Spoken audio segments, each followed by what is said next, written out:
सिनेसृष्टीतील थोर कलावंत धर्मेंद्रजी यांचं आज निधन झालं.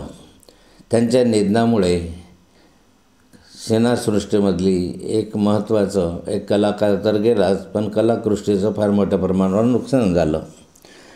धर्मेंद्रजीचे आमचे कौटुंबिक संबंध होते. धर्मेंद्रजी अनेक वेळा रामटेक बंगल्यावर यायचे. रामटेक बंगला हा त्यांचा आवडीचा बंगला होता.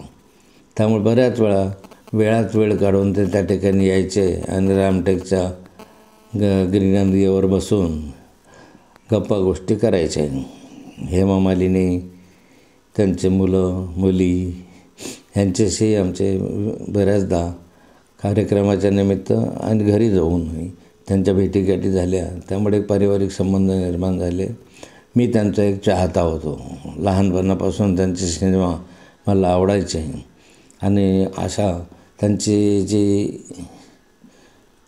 कलेची दृष्टी होती, वेगवेगळ्या क्षेत्रामध्ये काम करत असताना त्यांनी ते जोपासली आणि प्रत्येक पिक्चरमध्ये, प्रत्येक सिनेमामध्ये वेगळं असं आपलं कलेचं प्रदर्शन त्यांनी त्या ठिकाणी केलं.